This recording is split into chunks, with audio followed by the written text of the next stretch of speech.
नमस्ते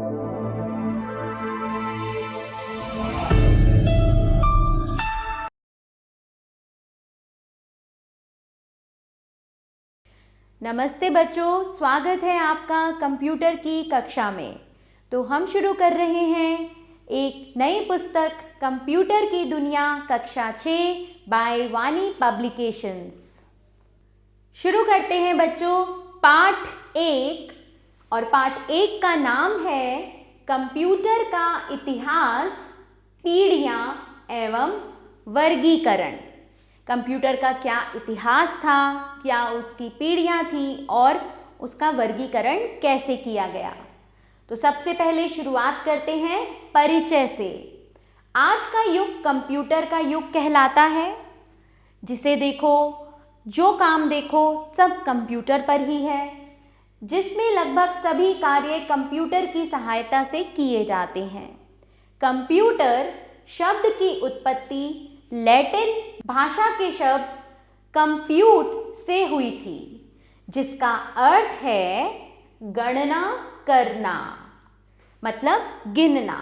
आज के इस युग में कंप्यूटर अति महत्वपूर्ण बन गया है, जो जटिल कार्यों को भी कम समय एवं शुद्धता के साथ प्रदर्शित कर सकता है।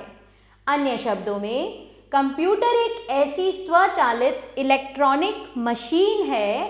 स्वचालित मतलब बच्चों जो स्वयं चलती हो, जो विभिन्न प्रकार के आंकड़ों का संसाधन करके, मतलब कई तरह के आंकड़ों पर, कई तरह के अंकों पर काम करके हमें शुद्ध एवं अर्थपूर्ण सूचनाएं प्रदान करती है। आगे देखते हैं बच्चों कंप्यूटर का इतिहास। कंप्यूटर का इतिहास उतना ही पुराना है जितना कि मानव सभ्यता का। मनुष्य प्रारंभ से ही अपनी इच्छाओं की संतुष्टि नहीं कर पाया है। इन्हीं असीमित इच्छाओं के कारण ही आज कंप्यूटर का एक विस्तृत रूप हमें प्राप्त हुआ है। तो चलिए आगे चलें बच्चों। सन 1812 में चार्ल्स बैबेज कंप्यूटर के जनक, जिन्होंने कंप्यूटर को जन्म दिया, आविष्कार किया, द्वारा एक मशीन का आविष्कार किया गया जो स्वतः ही त्रिकोणमिति एवं लघुगणक की गणना कर सकती थी। इस मशीन के अंतर्गत गणना करने का एक अलग तरीका अपनाया गया था, इसीलिए बैबेज इसे डिफरेंस इंजन के नाम से पुकारते थे। इस मशीन के अंतर्गत हजारों की संख्या में गियर, व्हील और बैरल आदि लगे थे। आप देख सकते हैं यहाँ पर इस मशीन की तकनीकी क्षमता का मशीन के पुर्जों की क्षमता के अनुरूप कार्य न करने के कारण उत्पत्ति का कार्य रुक गया। यानी कि जो मशीन की तकनीकी क्षमता थी और जो मशीन के पुर्जों की क्षमता थी, उन्होंने एक दूसरे के अनुरूप कार्य नहीं किया, इसलिए उत्पत्ति का कार्य रुक गया।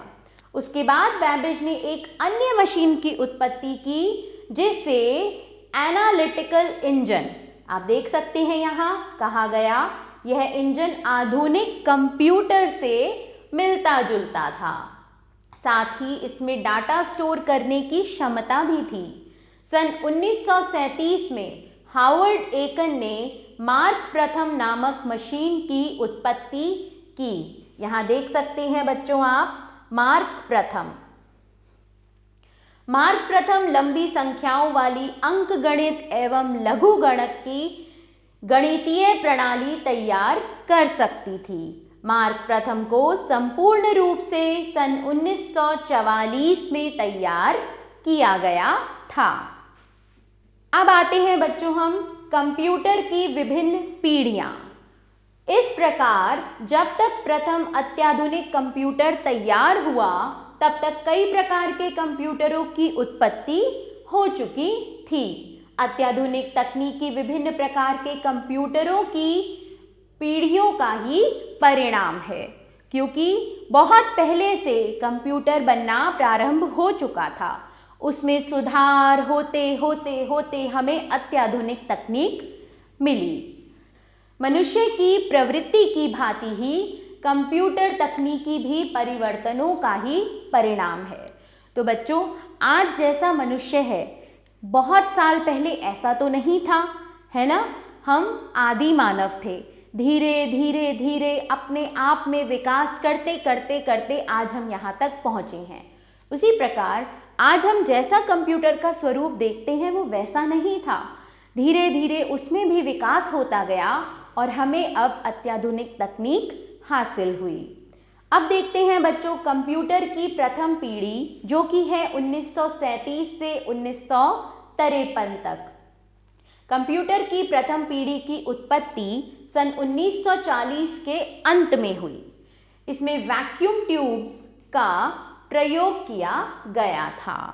इसमें इलेक्ट्रिक करंट को प्रदर्शित करने के लिए प्रतीक एवं नंबरों का प्रयोग किया गया। इन कंप्यूटरों का आकार बड़ा होता था। प्रथम कंप्यूटर की शुरुआत ENIAC की उत्पत्ति से हुई। आगे चलेंगे। अब हम देखेंगे बच्चों प्रथम पीढ़ी के कंप्यूटर के कुछ मुख्य उदाहरण। सबसे पहले है हमारे पास ENIAC। चलिए देखते हैं। यह कंप्यूटर बहुत बड़े आकार का तथा अत्यधिक जगह लेने वाला होता था, जिसे JP एकर्ट तथा JW माचले द्वारा यूनाइटेड स्टेट की Moore school of engineering university of Pennsylvania में बनाया था। यह मार्क प्रथम का इलेक्ट्रिक रूप था जो सन 1946 में बना था। ENIAC में मैकेनिकल रिले के स्थान पर इलेक्ट्रिक कंपोनेंट का प्रयोग किया गया। तो किसका प्रयोग किया गया? ENIAC में मैकेनिकल रिले के स्थान पर इलेक्ट्रिक कंपोनेंट का प्रयोग किया गया, जो मार्क प्रथम से अत्यधिक तीव्र गति से कार्य करते थे। इसके द्वारा किसी भी कार्य की क्षमता को मापा जा सकता था। जो कार्य अन्य कंप्यूटर 30 दिन में पूरा करते थे, वह कार्य इस कंप्यूटर द्वारा मात्र 1 दिन में पूरा किया जा सकता था। यह कंप्यूटर 1 सेकंड में 5000 बार जोड़ और 350 बार गुणा कर सकता था। इसकी बिजली की खपत अत्यधिक थी। इसका रेडिएशन अत्यधिक मात्रा में गर्म हो जाता था, इसलिए इसे ठंडा रखने के लिए इसमें अत्यधिक मात्रा में ठंडा करने वाले पुर्जों का प्रयोग किया जाता था।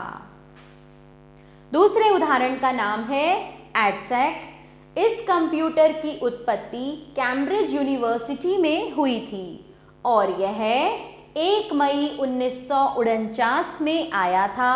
इस कंप्यूटर में सुधार करके इसमें प्रोग्राम को स्टोर किया जाता था। कंप्यूटर में पंच पेपर की सहायता से आंकड़ों को डाटा स्टोर यूनिट में प्रविष्ट किया जाता था। तीसरा उदाहरण है बच्चों EDVAC। चलिए पढ़ें। इस कंप्यूटर की उत्पत्ति के बाद प्रयोगशाला में नई नई खोजें हुई और अनेकों प्रकार के कंप्यूटर बनाए गए। इस कंप्यूटर की खोज करने वाले अधिकतर यूनिवर्सिटी के छात्र एवं अध्यापक थे। EDVAC में 2 गुण अधिक थे जो ENIAC में नहीं थे। यह कंप्यूटर डाटा को बाइनरी अवस्था में स्टोर करके रखता था। यह कंप्यूटर 1952 में पूर्णतः संचालित हुआ था। उसके बाद है बच्चों UNIVAC। इस कंप्यूटर का निर्माण सन 1951 में एकर्ट एवं माचले द्वारा संचालित कंप्यूटर कंपनी ने किया था। इसमें स्वयं जांच करने की सुविधा दी गई थी। इसमें आंकड़ों को प्रविष्ट करने और उसका आउटपुट देखने के लिए मैग्नेटिक टेप का प्रयोग किया गया था। हम कैसे आंकड़ों को प्रविष्ट करते थे और उनका आउटपुट यानी कि उनका परिणाम देखते थे? मैग्नेटिक टेप के सहारे। UNIVAC कंप्यूटर को पहली बार यूनाइटेड स्टेट के ब्यूरो ऑफ सेंसस में सन 1951 में लगाया गया था। अब है हमारे पास बच्चों 5वां उदाहरण लियो। यह कंप्यूटर MVV कीम द्वारा सन 1951 में बनाया गया था। यह प्रथम वाणिज्यिक कंप्यूटर द्वारा वाणिज्यिक कार्यों को संपादित करने के लिए बनाया गया था। अब आते हैं बच्चों हम कंप्यूटर की द्वितीय पीढ़ी पर, जो कि थी 1954 से 1962 तक। कंप्यूटर की द्वितीय पीढ़ी के अंतर्गत वे कंप्यूटर आते थे जिसमें मजबूत एवं अच्छी क्षमता के पुर्जों अर्थात ट्रांजिस्टर आदि का प्रयोग किया जाता था, जिसे विलियम शॉकले और उनके सहयोगी ने बेल नामक प्रयोगशाला में बनाया था। इस कंप्यूटर में वैक्यूम ट्यूब के स्थान पर ट्रांजिस्टर का प्रयोग किया गया, जिसमें कंप्यूटर की कार्य करने की क्षमता में वृद्धि हो सके और कक्ष क्षमता रखने वाले पुर्जों को हटाया जा सके। अच्छी क्षमता रखने वाले पुर्जों का कंप्यूटर में प्रयोग होने के कारण कंप्यूटर का आकार छोटा होने लगा और उनकी लागत में भी कमी होने लगी। इसके साथ ही ये कम स्थान घेरने लगे और इनमें बिजली की खपत भी कम होती थी।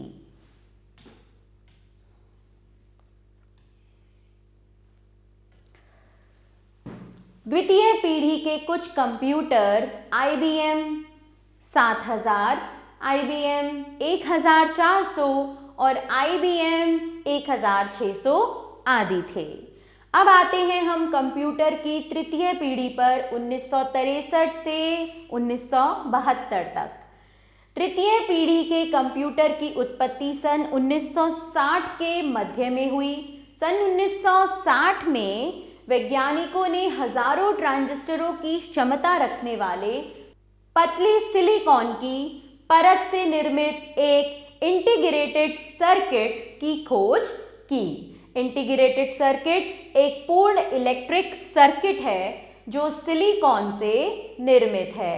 इसका आकार 1 इंच का भी 8वां भाग है, लेकिन यह हजारों लाखों इलेक्ट्रिकल पुर्जों की क्षमता रखती है। वास्तव में IC कंप्यूटरों के लिए वरदान साबित हुई है। IC का मतलब क्या है बच्चों? Integrated circuit. तृतीय पीढ़ी के कंप्यूटरों का आविष्कार IC द्वारा ही संभव हो सका है। इंटीग्रेटेड सर्किट को कई ट्रांजिस्टरों वाले सर्किट बोर्ड के स्थान पर परिवर्तित किया गया था, जो ट्रांजिस्टर से आकार में काफी छोटे होते थे। IC एक ऐसी वस्तु थी जिसका आकार काफी छोटा और मूल्य कम होता था, क्योंकि ये 1 इंच का भी 8वां भाग था, इसलिए आकार में बहुत छोटा था। तृतीय पीढ़ी के कंप्यूटरों की उत्पत्ति IBM ने सन 1964 में IBM 360 से की थी। इस पीढ़ी के कंप्यूटर अलग आकार के व्यावसायिक और वैज्ञानिकों के कार्यों के लिए बनाए गए थे। तृतीय पीढ़ी के कंप्यूटर को integrated circuit, storage device, input एवं आउटपुट डिवाइस जैसे मॉनिटर, प्रिंटर आदि से जाना जाता है। इंटीग्रेटेड सर्किट चिप का प्रयोग होने से कंप्यूटर की बिक्री में 10,000 गुना की बढ़ोतरी हुई। तृतीय पीढ़ी के कुछ कंप्यूटर GE 6000 सीरीज, IBM 360 और 370 थे। अब आते हैं बच्चों कंप्यूटर की चतुर्थ पीढ़ी पर, जो कि थी 1972 से 1984 तक। इंटीग्रेटेड सर्किट में कई प्रकार की खोज की गई। IC के आकार को छोटा करने के लिए नए नए प्रयोग किए गए, जिसका परिणाम हमें VLSI के रूप में प्राप्त हुआ। आप देख सकते हैं यहाँ पर इस चिप के अंदर 3 लाख सर्किट की क्षमता होती है, जो पिनों से भी बारीक सिलिकॉन से बनी होती है। वे कंप्यूटर जो VLSI तकनीकी के प्रयोग से बनाए गए हैं, चतुर्थ पीढ़ी के कंप्यूटर कहलाते हैं। आज के इस युग में हम चतुर्थ श्रेणी के कंप्यूटरों का प्रयोग करते हैं। सन 1971 में इंटेल कॉरपोरेशन ने IC चिप को कंप्यूटर सर्किटरी की पिन्नी से पतली सिलिकॉन चिप में परिवर्तित कर दिया था। ये चिप माइक्रो प्रोसेसर कहलाती है। माइक्रो प्रोसेसर के प्रयोग ने कंप्यूटर की नई पीढ़ी माइक्रो कंप्यूटर को जन्म दिया।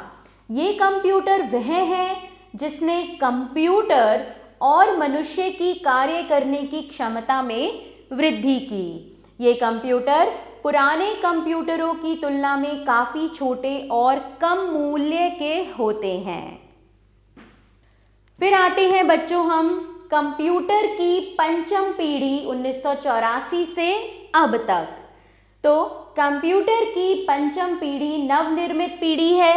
इस पीढ़ी के कंप्यूटरों में मानव द्वारा की जाने वाली कार्य प्रणाली को कंप्यूटर के रूप में परिवर्तित कर दिया गया है। कंप्यूटर में डाटा स्टोर, कार्य करने की क्षमता, शुद्धता, सोचने की क्षमता, गति आदि को पंचम पीढ़ी के कंप्यूटर में डाला गया है। ये कंप्यूटर अन्य कंप्यूटरों की तुलना में कई गुना अतिरिक्त एवं मनुष्य से ज़्यादा समझदारी से ज़्यादा कार्य कर सकते हैं। कंप्यूटर का यह गुण आर्टिफिशियल इंटेलिजेंस के नाम से प्रसिद्ध हुआ। जापान द्वारा पंचम पीढ़ी के कंप्यूटरों को आर्टिफिशियल इंटेलिजेंस के साथ KIPS के रूप में परिवर्तित किया गया है। ये आधुनिक कंप्यूटर अब भी चल रहे हैं। फिर आता है बच्चों कंप्यूटर का वर्गीकरण। विभिन्न कंप्यूटर विभिन्न क्षेत्रों में बहुउद्देशीय साधनों के रूप में प्रयोग किए जाते हैं। कार्य प्रणाली, उद्देश्य तथा आकार के आधार पर इनको वर्गीकृत किया जा सकता है। सबसे पहले है अनुप्रयोग, फिर उद्देश्य और फिर आकार। तो अनुप्रयोग के आधार पर कंप्यूटर का वर्गीकरण देखें। Analogue computer. एनालॉग कंप्यूटर का उपयोग अंकों की गणना में नहीं किया जाता वरन नापने की क्रिया में किया जाता है।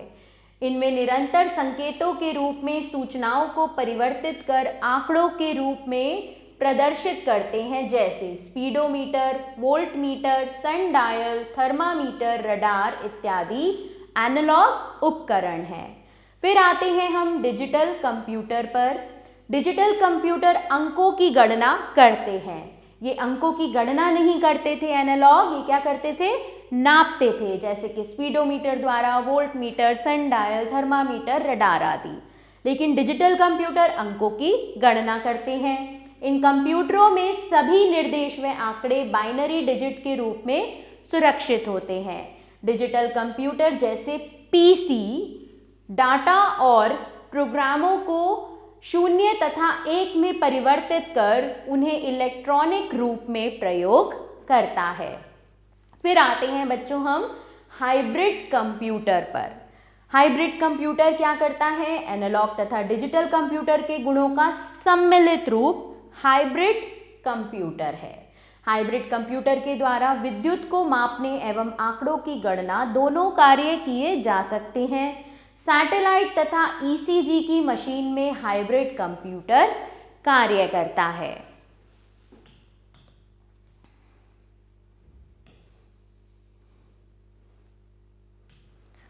अब देखेंगे बच्चों उद्देश्य के आधार पर कंप्यूटर का वर्गीकरण। तो सबसे पहले सामान्य उद्देश्य कंप्यूटर। ये कंप्यूटर अनेक सामान्य कार्य करने में सक्षम होते हैं, जैसे शब्द प्रक्रिया से पत्र व दस्तावेज तैयार करना तथा छापना, डाटाबेस बनाना आदि। इनमें लगे सीमित क्षमता के CPU अधिक विशिष्ट तथा मूल्यवान नहीं होते। फिर आते हैं हम विशिष्ट उद्देश्य कंप्यूटर पर। ये कंप्यूटर किसी विशेष कार्य के लिए तैयार किए जाते हैं। इनमें अनेक CPU लगाने की व्यवस्था होती है। यह कंप्यूटर विभिन्न क्षेत्रों में प्रयोग किए जाते हैं, जैसे अंतरिक्ष विज्ञान, मौसम विज्ञान, युद्ध में प्रक्षेपास्त्रों का नियंत्रण, उपग्रह संचालन, चिकित्सा, यातायात नियंत्रण, समुद्र विज्ञान, इंजीनियरिंग, भौतिक व रसायन विज्ञान में शोध और कृषि विज्ञान आदि। अब आते हैं हम आकार के आधार पर कंप्यूटर का वर्गीकरण।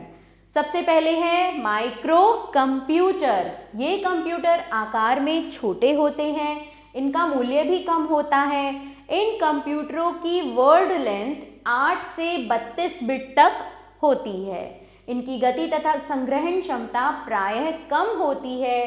पीसी कंप्यूटर के उदाहरण पेंटियम P4 एवं पेंटियम P5 आदि हैं। फिर आते हैं बच्चों हम मिनी कंप्यूटर पर।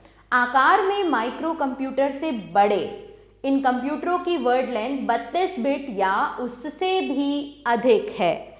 एक मिनी कंप्यूटर को एक ही समय में 35 व्यक्ति एक साथ प्रयोग कर सकते हैं।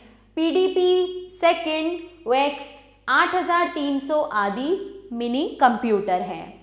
इनकी गति 10 से 30 MIPS यानी कि मेगा इंस्ट्रक्शंस पर सेकंड होती है। मिनी कंप्यूटर की रैम 8 MB से 96 MB तक होती है। इनमें हार्ड डिस्क 640 MB से 30 GB तक हो सकती है। मिनी कंप्यूटर का प्रयोग पैरोल बनाने, अकाउंटिंग के कार्य तथा वैज्ञानिक प्रयोगों के लिए किया जाता है। इनमें प्रमुख कंप्यूटर हैं AS 400, B60, BAX 8842 आदि। फिर आते हैं बच्चों मेन फ्रेम कंप्यूटर पर। मिनी कंप्यूटर की अपेक्षा आकार में बहुत बड़े मेन फ्रेम कंप्यूटरों की संग्रहण क्षमता तथा प्रोसेसिंग क्षमता बहुत अधिक होती है। इनका उपयोग बड़ी कंपनियां, बैंक तथा सरकारी विभाग एक केंद्रीय कंप्यूटर के रूप में करते हैं। इन पर अनेक उपयोगकर्ता एक कार्य कर सकते हैं। मेन फ्रेम कंप्यूटरों की वर्ड लेंथ 64 बिट तक होती है। मेन फ्रेम कंप्यूटर की गति 30 से 100 MIPD तक होती है। मेन फ्रेम कंप्यूटर के उदाहरण हैं BM 4381, ICL श्रृंखला, CDC साइबर, यूनिवैक 1190 आदि। फिर आते हैं बच्चों सुपर कंप्यूटर। ये कंप्यूटर सभी कंप्यूटर श्रेणियों में आकार में बड़े, अधिक संग्रह क्षमता वाले तथा अधिक गति वाले होते हैं। इनमें अनेक CPU समांतर क्रम में कार्य करते हैं। एक सुपर कंप्यूटर की गति 400 से 10,000 MIPS तक होती है। इसकी वर्ड लेंथ 96 बिट तक होती है। एक CPU द्वारा डाटा और प्रोग्राम एक धारा में क्रियान्वित करने की पारस्परिक विचारधारा वॉन न्यूमैन सिद्धांत कहलाती है। लेकिन super computer non von Neumann सिद्धांत के आधार पर तैयार किया जाता है। सुपर कंप्यूटर के अनेक ALU CPU का एक भाग होते हैं। प्रत्येक ALU एक निश्चित क्रिया के लिए होता है और सभी ALU मिलकर समानांतर प्रक्रिया के अंतर्गत कार्य करते हैं। सुपर कंप्यूटर के कुछ उदाहरण हैं CRAY2, CRAY XMP 24, NEC 500 और SX 3R परम आदि। तो बच्चों यहाँ हमारे पाठ का पाठन समाप्त होता है। अब हम देखते हैं कुछ अविस्मरणीय तथ्य। कंप्यूटर एक ऐसी स्वचालित इलेक्ट्रॉनिक मशीन है जो विभिन्न प्रकार के आंकड़ों का संसाधन करके हमें शुद्ध एवं अर्थपूर्ण सूचनाएं प्रदान करती है। सन 1812 में चार्ल्स बेबेज कंप्यूटर के जनक द्वारा एक मशीन का आविष्कार किया गया जो स्वतः ही त्रिकोणमिति एवं लघुगणक की गणना कर सकती थी। प्रथम कंप्यूटर की शुरुआत ENIAC की उत्पत्ति से हुई। यूनिवैक कंप्यूटर को पहली बार यूनाइटेड स्टेट के ब्यूरो ऑफ सेंसस में सन 1951 में लगाया गया था। सन 1971 में इंटेल कॉरपोरेशन ने IC चिप को कंप्यूटर सर्किटरी की पन्नी से पतली सिलिकॉन चिप में परिवर्तित कर दिया था। ये चिप माइक्रो प्रोसेसर कहलाती है। तो अब आते हैं बच्चों अभ्यास कार्य पर सबसे पहले है हमारे पास बहुविकल्पीय प्रश्न। सही उत्तर पर सही का चिन्ह लगाइए। मार्ग प्रथम को संपूर्ण रूप से तैयार किया गया था सन 1944 में। प्रथम कंप्यूटर की शुरुआत हुई ENIAC की उत्पत्ति से। सभी निर्देश व आंकड़े बाइनरी डिजिट के रूप में सुरक्षित होते हैं डिजिटल कंप्यूटर में। और मेन फ्रेम कंप्यूटर के उदाहरण हैं IBM 4381। अगला प्रश्न है बच्चों, रिक्त स्थान भरिए। मनुष्य प्रारंभ से ही अपनी इच्छाओं की संतुष्टि नहीं कर पाया है। ENIAC में मैकेनिकल रिले के स्थान पर इलेक्ट्रिक कंपोनेंट का प्रयोग किया गया था। लियो प्रथम वाणिज्यिक कंप्यूटर द्वारा वाणिज्यिक कार्यों को संपादित करने के लिए बताया गया था। सन 1960 में वैज्ञानिकों ने हजारों ट्रांजिस्टरों की क्षमता रखने वाले पतली सिलिकॉन परत निर्मित एक इंटीग्रेटेड सर्किट की खोज की। एनालॉग तथा डिजिटल कंप्यूटर के गुणों का सम्मिलित रूप हाइब्रिड कंप्यूटर है। प्रश्न ग देखेंगे बच्चों, सही कथन के सामने सही तथा गलत कथन के सामने गलत का चिन्ह लगाइए। सबसे पहले है मनुष्य प्रवृत्ति की भांति ही कंप्यूटर तकनीकी भी परिवर्तनों का परिणाम है। सही। यूनिवैक कंप्यूटर की खोज करने वाले अधिकतर यूनिवर्सिटी के छात्र एवं अध्यापक थे। गलत। तृतीय पीढ़ी के कंप्यूटरों का आविष्कार IC द्वारा ही संभव हो सका है। सही। सैटेलाइट तथा ECG की मशीन में एनालॉग कंप्यूटर कार्य करता है। गलत। और मेन फ्रेम कंप्यूटरों की गति 30 से 110 MIPS तक होती है, यह भी गलत। फिर आते हैं सही। मिलान कीजिए जो मैंने यहाँ पे किए हुए हैं। Charles Babbage difference engine, Harvard Aiken Mark प्रथम, कैम्ब्रिज यूनिवर्सिटी EDSEC, एकर्ट एवं मार्चले, यूनिवैक माइक्रो कंप्यूटरों की वर्ड लेंथ 8 से 32 बिट तक और सुपर कंप्यूटर की गति 400 से 10,000 MIPS तक। अब आते हैं बच्चों, निम्नलिखित प्रश्नों के उत्तर लिखिए। प्रश्न पर इन सभी प्रश्नों के उत्तर बच्चों आपने पाठ के आधार पर स्वयं देने हैं। मैं आपके लिए प्रश्न पढ़ती हूँ। कंप्यूटर क्या है बताइए। कंप्यूटर को कितनी पीढ़ियों में बांटा गया है। कंप्यूटर की प्रथम पीढ़ी की उत्पत्ति कैसे हुई। द्वितीय पीढ़ी के कंप्यूटरों के नाम बताइए। EDSEC शब्द से क्या तात्पर्य है। इंटीग्रेटेड सर्किट क्या है। आकार के आधार पर कंप्यूटर का वर्गीकरण कीजिए। माइक्रो कंप्यूटर कैसे होते हैं। सुपर कंप्यूटर कैसे कंप्यूटर हैं और पंचम पीढ़ी के कंप्यूटर की क्या विशेषता है। अब बच्चों आपके रचनात्मक कौशल के लिए यहाँ कुछ क्रियाकलाप दिए हुए हैं। निम्नलिखित पर संक्षिप्त टिप्पणी लिखिए। तो यहाँ पर आपको टिप्पणी लिखनी है ENIAC, EDSEC, EDVAC और लियो पर। तो बच्चों यहाँ पर इन पर आप टिप्पणी भी स्वयं लिखेंगे। तो इसी के साथ बच्चों यह पाठ यहाँ समाप्त होता है। मैं आशा करती हूँ कि आपको यह अच्छे से समझ में आ गया होगा। आभार बच्चों, मिलते हैं नए पाठ के साथ।